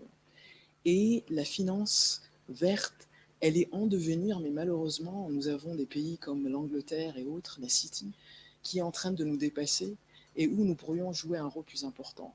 Et là, bon, la Confédération pose un cadre qui, pour l'instant, reste pas obligatoire, mais même les entreprises privées, et surtout les institutions financières, devraient se mettre à y travailler. Et là, dans mon petit rôle, on travaille sur des labels et ça c'est très important pour les investisseurs. Un investisseur, s'il ne veut pas faire du greenwashing, il faut aussi qu'on lui facilite la tâche. Il doit aussi pouvoir savoir dans quoi investir et être sûr que ce dans lequel il investit, eh bien, c'est bien quelque chose de vert. Et on est en train de travailler sur des labels moi je travaille sur les infrastructures durables. Et là, c'est des petits rôles à jouer, mais si on peut développer toute une série de standards qui permettent aux institutions financières de pouvoir savoir où investir, eh bien, on aura déjà bien avancé, fait avancer le chemin public. Voilà pour ma petite intervention. Merci beaucoup. Juste peut-être, je crois qu'il y a quelqu'un de la Banque Alternative qui est ici. C'est vous. Par rapport justement à la remarque que faisait Madame sur, évidemment, la Banque Alternative, c'est pas l'UBS dans l'esprit ni dans les moyens, mais vous-même, vous avez vraiment l'impression que vous pouvez avancer dans le développement durable bien? Alors nous, on peut avancer dans le développement durable, c'est ce qu'on fait tous les jours, à vrai dire. C'est le cœur de notre activité parce qu'on veut être une banque qui fait qui offre des produits et des services bancaires, mais avec une approche différente. Puis c'est ce qu'on fait depuis 30 ans. La difficulté, c'est qu'il faut toujours être un peu à la pointe, il faut être pionnier. On a eu, si je prends l'exemple des fonds, des investissements durables, ou de la finance durable que moi j'associe à investissement durable, durant les premières années de la Banque Alternative, on avait une position assez simpliste. Tout ce qui est en bourse, c'est mal, et puis tout ce qui est dans l'économie réelle, c'est bien. Jusqu'au jour, on a dû commencer à expliquer à certaines personnes qui nous posaient la question, mais pourquoi c'est mal? Parce qu'en fait, on avait une position un petit peu dogmatique, on n'a pas trop réfléchi comment est-ce qu'on allait argumenter pour l'expliquer. Donc, à un moment donné, on a dû se poser la question, si c'est mal, pourquoi est-ce que c'est mal? Et si c'est vraiment mal, est-ce qu'on peut faire mieux que ce que font toutes les autres banques? Puis c'est comme ça c'était un peu pour faire le lien et pour dire qu'il faut toujours rester à la pointe et venir avec des produits qui sont les plus innovants et les plus durables possibles. Alors, au niveau des fonds, de la finance durable, pardon, pour nous, ce qui est important de dire, c'est qu'il y a la finance durable qui va en bourse, et puis il y a la finance durable qui va dans l'économie réelle. Parce que quand c'est de la finance durable qui va en bourse, ben c'est simplement un transfert d'argent entre un vendeur et un acheteur. Alors après, on peut faire une discussion pour savoir si ça a un impact ou pas. C'est à notre avis un impact moindre que si c'est de la finance durable qui va bénéficier directement aux entreprises en Suisse, dans l'économie réelle, pour investir dans leur outil de production, par exemple, en Suisse ou à l'étranger d'ailleurs. Et pour nous, c'est ça la grande différence, un peu aussi le défi, d'arriver à expliquer ça et puis d'arriver aussi à trouver des produits qui peuvent peut-être répondre à la finance durable en bourse, mais surtout qui peuvent aussi répondre et donner des solutions pour aller dans l'économie réelle, que ce soit pour l'investisseur et puis évidemment pour nous en tant que banque essentiellement d'épargne et de crédit, c'est de pouvoir soutenir et financer des projets dans cette économie réelle. Et vous constatez un apport de plus en plus important? Alors, vous parlez en nombre de clients ou bien? Un nombre de clients, oui. Alors, oui. Alors, on a un apport très important de clients qui viennent déposer des fonds. Mais ça fait plus que 25 ans que je suis à la Banque Alternative. Ça a toujours été comme ça. Il y a eu souvent des pics encore supplémentaires quand il y a eu un problème quelconque, par exemple, auprès d'une autre grande banque sans citer de nom. Actuellement, il y a beaucoup de gens qui viennent, parce que je pense que ce qui est peut-être différent par rapport à 10-15 ans en arrière, c'est qu'il y a quand même plus de gens sensibilisés, plus de gens qui cherchent, qui se posent des questions, mais où est-ce qu'on va, qui veulent apporter leur contribution, et ils viennent, pour certains, chez nous. Donc on a une forte croissance, c'est vrai, ce qui n'est pas sans poser de défis pour nous aussi, parce que c'est une chose de recevoir l'argent, ouvrir un compte, c'est relativement vite fait. Après, c'est une autre chose de replacer ça pour nous sous forme de crédit dans des entreprises, des PME ou des coopératives d'habitation. Ça prend un petit peu plus de temps pour mettre sur pied, analyser. Et puis, c'est vrai que sur les bons projets, c'était peut-être moins le cas il y a 10, 15 ans ou plus en arrière, quand même pas mal de concurrence avec les autres banques. Merci. Anna Kroll-Rez. Ah non, Il est juste à côté de vous, là. Ouais. non, je trouve la question très, très importante. Enfin, l'information est la question. Parce qu'en fait, moi, je me rappelle, il y a 10 ans, je suis allée à la banque.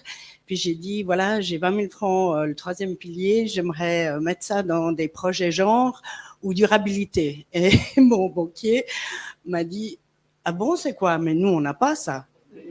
Et ce qui est très intéressant, c'est que 10 ans plus tard, en fait, il y a énormément de produits que vous pouvez. Mais simplement, comme quelqu'un disait, il faut demander. Je veux dire, c'est ouvrir son porte-monnaie et puis choisir en fonction de son porte-monnaie.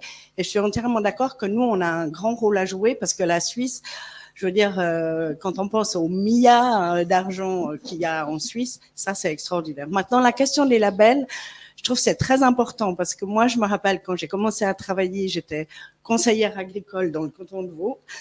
Et il y avait toute la question de l'agriculture qu'on appelait à l'époque traditionnelle et production intégrée. Et il y avait un grand débat, est-ce qu'on devait créer un label pour la production intégrée ou tenter de faire en sorte que toute l'agriculture vienne vers l'intégré. Et ce qu'on voit, c'est qu'il n'y a pas de solution unique. Alors en Suisse, ce qui est arrivé, c'est que la production intégrée est devenue quelque chose de très important et qui a permis de tirer. Donc j'espère que quand ces labels sortiront, qu'on mettra un point, des efforts pour pouvoir soutenir ces labels, parce que ces labels en général sont volontaires. Donc il faut trouver un moyen ensuite que les gens adhèrent à ce genre de choses. Merci. Je passe la parole à monsieur.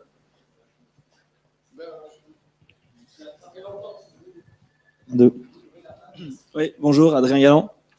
Je suis aussi un peu dans la finance durable, dans une solution énergétique. Et je suis avec monsieur Jacques-André aussi chez Extinction Rebellion.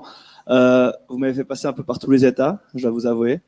Mais de la grande colère aussi, un peu d'espoir avec monsieur de Buren, avec l'état de Vaud, ça fait plaisir.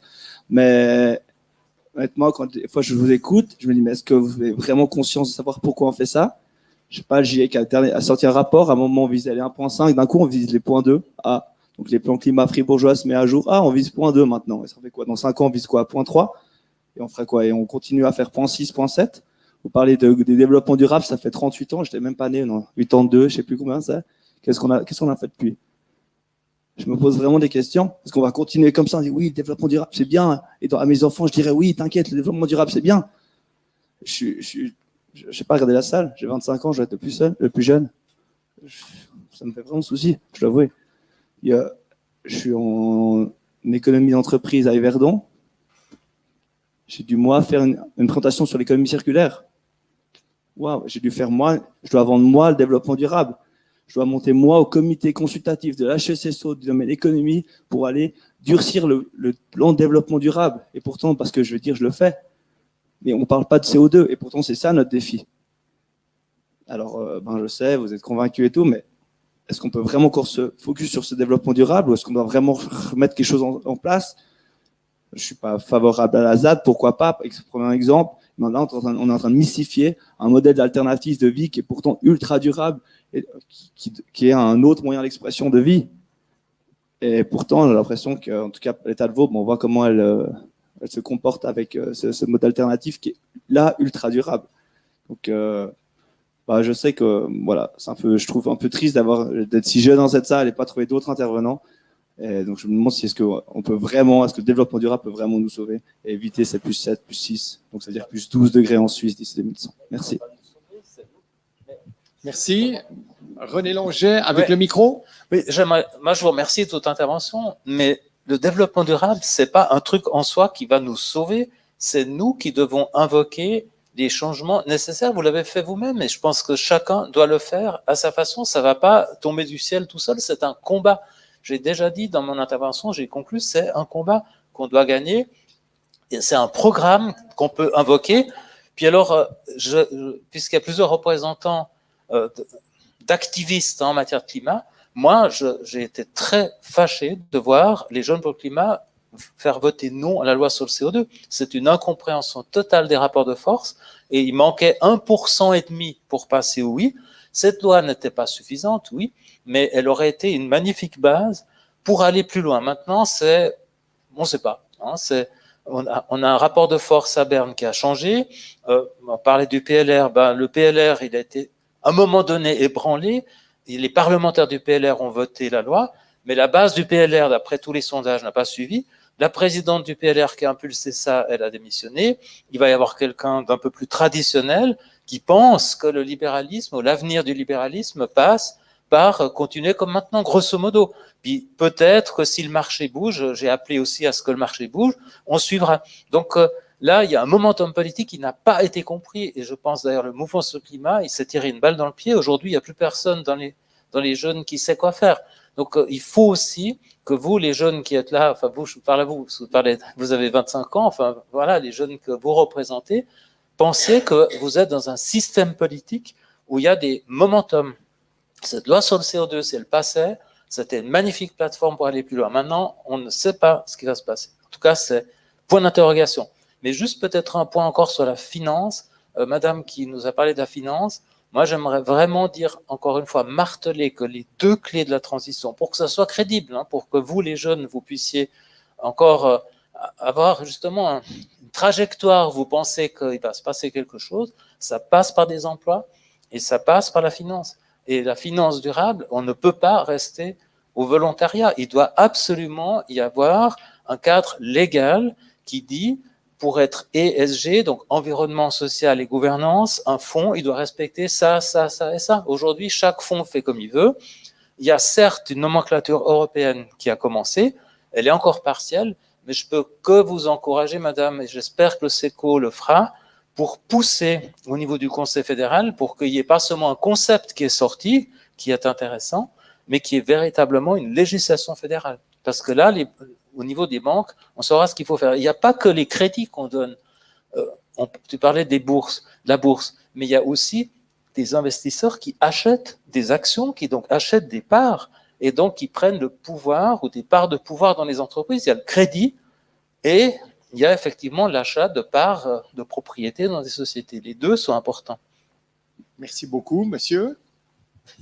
Oui, bonjour, Yves Gollet, je suis responsable de la construction durable à l'État de Vaud, donc ça fait 20 ans que je vois les choses. Ce qui me...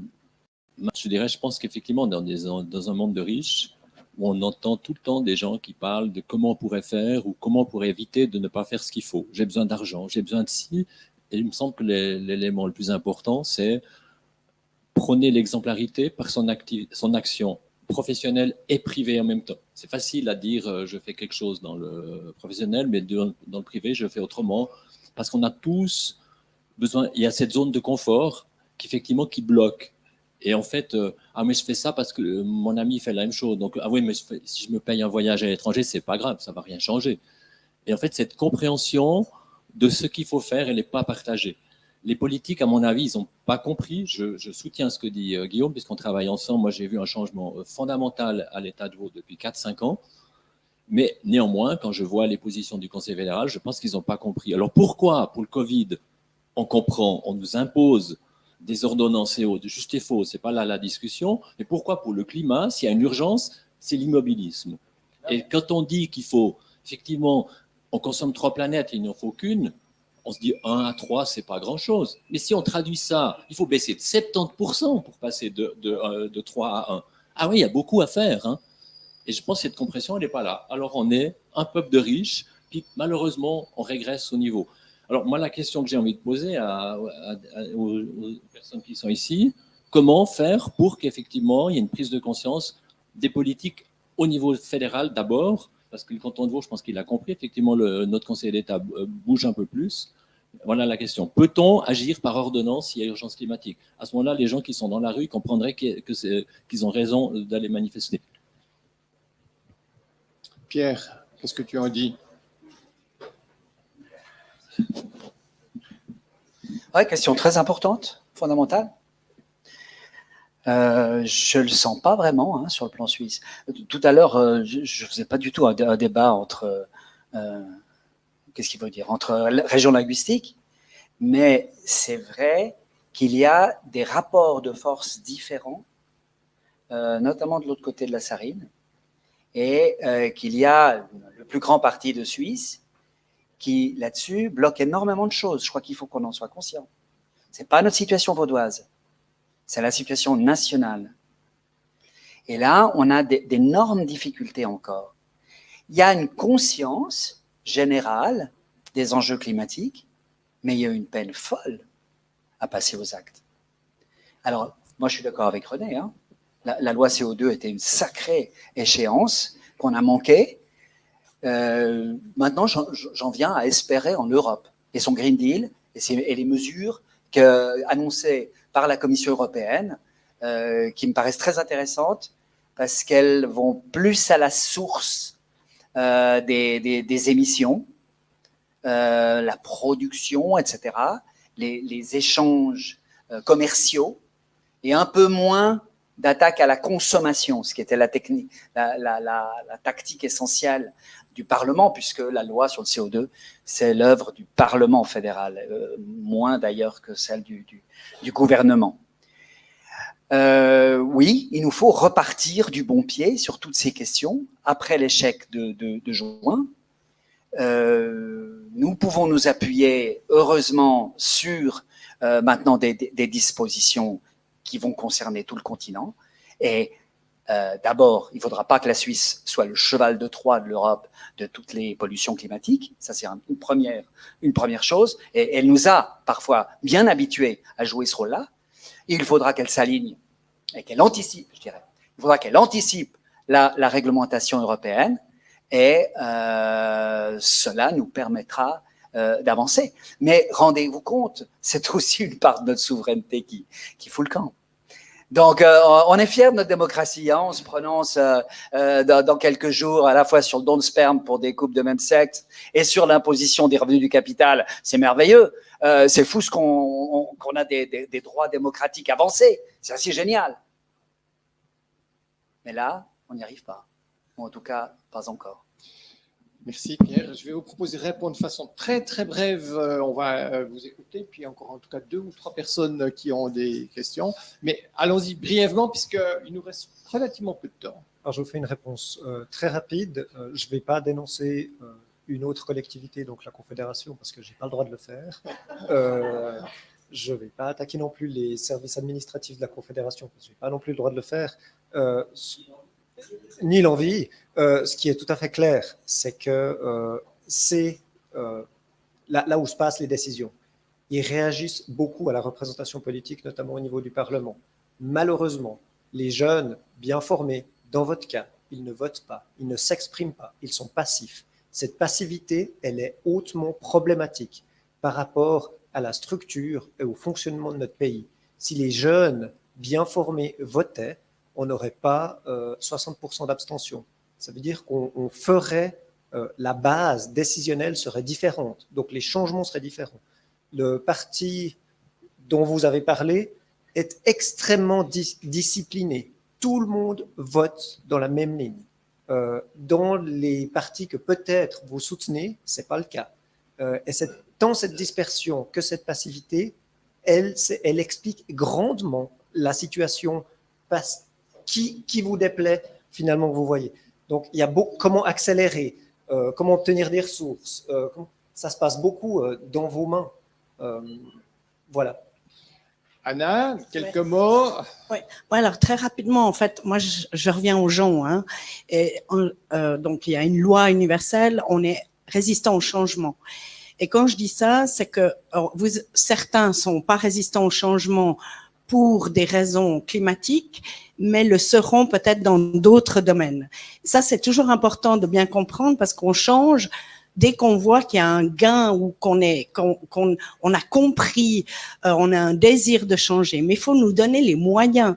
Et c'est ça, je reviens aussi au point que vous aviez dit, comment les entreprises peuvent aider. Ben, je veux dire, c'est déjà en faisant vous-même. Et si l'État doit peut-être vous donner des moyens, des méthodes, des approches ou de l'argent, je sais pas, ça faudra discuter. Mais en général, ça c'est un point. Le deuxième point, c'est j'aimerais revenir sur le court terme et le long terme. Et je suis PLR, mais par contre, je suis convaincue qu'il faut introduire l'élément moyen-long terme dans l'économie. Qu'est-ce que ça veut dire? C'est internaliser l'environnement et le social dans nos économies. Et c'est ce qu'on essaye de faire au sein de la Fondation Opaline pour que ensuite ça se déploie. Voilà. Carmen Fankhauser. Bon, moi, je suis citoyenne du monde avant tout. Je voulais revenir sur l'intervention du plus jeune de la salle. Merci beaucoup, d'ailleurs, pour votre intervention. Ben, en fait, c'est clé. Clairement, vous faites partie du levier. Alors, juste pour vous dire, par exemple, au conseil de Bilab, je suis la plus jeune.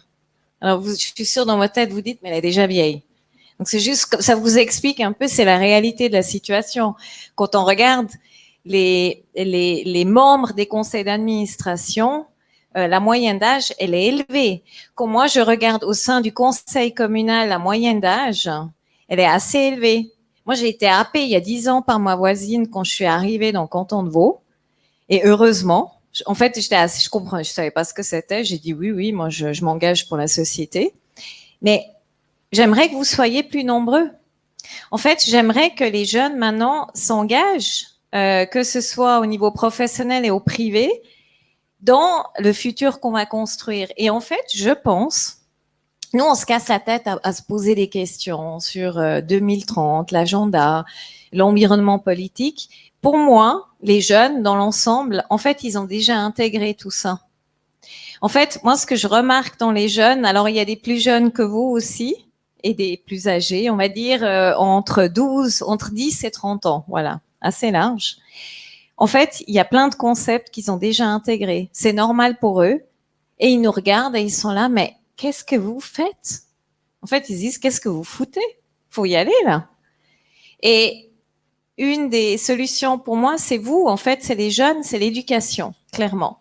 Si vous pouvez motiver les autres à se montrer, à donner leur voix, à voter, à s'engager, ça serait top. Et comme deuxième levier, comme c'est la dernière fois que je peux parler, pour moi, comme deuxième levier, ce que je vois, c'est la finance, clairement. La finance est un levier qui est extrêmement puissant et je ne suis absolument pas experte, j'en connais plein. Le problème, c'est que la finance d'impact, en l'occurrence, elle n'est pas encore accessible à tous. Les premiers montants de fonds d'investissement, c'est 100 000 francs. Donc moi, j'arrive avec 30 000 balles, je peux rien faire avec. Mais il y a quelque chose en tant que consommatrice, je peux faire. C'est les caisses de pension. On est tous affiliés à une caisse de pension. Eh ben, posez la question dans votre entreprise ou votre organisation à la personne qui gère le fonds. D'où ça vient? Et comment eux, ils investissent en fait votre argent? C'est notre argent à nous tous. Eh ben, moi, j'ai fait cet exercice il y a 2 ans. Il m'a pas trop apprécié. Hein. Il était très mal à l'aise pour répondre à des questions très simples de quelqu'un qui n'est pas du domaine financier. Merci. Merci beaucoup. Jean-Blaise, si tu me permets juste de compléter. Les trois mots parce que. Ok, les caisses de pension, c'est 1000 milliards de capital en Suisse. Donc, c'est des enjeux énormes. La finance durable aussi, c'est un grand enjeu. Aujourd'hui, les investissements financiers accomplis par des entreprises et des banques suisses, c'est 22 fois les émissions de carbone, de CO2 de la Suisse, des gens et des entreprises à l'intérieur de la Suisse. C'est dire l'immense enjeu. Et là, je vous souhaite bonne chance, chère madame. Merci. Alors oui, bonjour, Annie Philippe. Alors, j'ai 27 ans, je me considère plutôt comme un vieux jeune, donc un peu dans la même catégorie d'âge. Alors, normalement, si tout va bien, j'ai mon diplôme, je vais être diplômé pour ingénierie en alimentaire, en bachelor. Oui, ouais, j'espère que ça passera, quoi. Alors, pour revenir sur ce que disait Guillaume de Buren, hein, sur l'abstention des jeunes, ça me rend triste parce que dans ma classe et dans mon entourage, c'est en général toujours un peu les conversations qu'on a. On revient souvent sur le climat. Et comme on nous laisse le choix, beaucoup des gens que je connais préfèrent pas trop se prendre la tête finalement. Parce que, alors désolé, je vais peut-être parler avec des termes pas très scientifiques, pas très experts et pas très informés au niveau économie, sociale et politique. Mais quand j'en parle, souvent on s'imagine comment ça va se terminer finalement. J'ai ma sœur qui a son petit garçon, moi je suis oncle depuis un moment, je sais juste pas comment réagir à ça parce que je sais même pas dans quel monde il va vivre, Noah. Excusez-moi. Faut que je respire. Mais c'est que il y a quand j'en discute avec mes amis, souvent des amis que je respecte énormément, j'aime beaucoup parler de ce genre de sujet avec eux.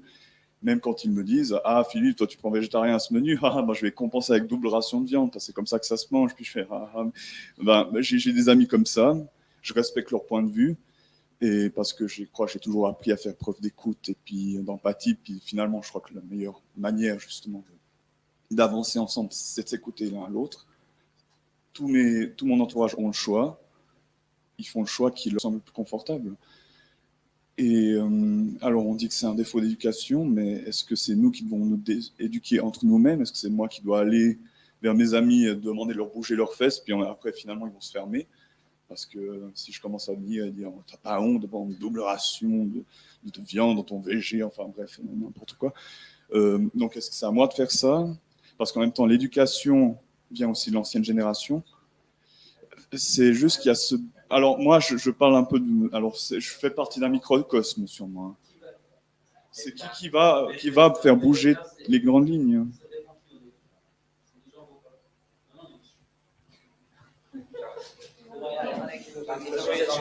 Donc voilà, ouais, j'ai même, juste pour finir, c'est juste que j'ai une conversation avec mon père, que des fois je suis pas d'accord avec lui, mais alors oui, clairement, mais je respecte énormément sa manière de parler. Et depuis un certain temps, j'ai réussi à m'exprimer avec lui, ce que j'arrivais pas avant. Il m'a appris énormément sur le pragmatisme et à essayer de s'ouvrir et puis d'écouter des opinions divergentes.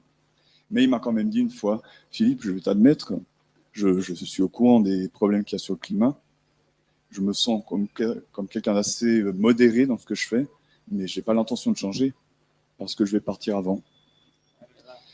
Et du coup, alors, j'adore mon père, mais quand j'entends ça, est-ce que j'ai juste le droit de laisser parler? Ouais, c'est un peu dur de dire ça, mais est-ce que j'ai le droit de prendre en compte son avis quand on entend aussi tous les cris d'alarme? Voilà. Merci. C'est... Ouais.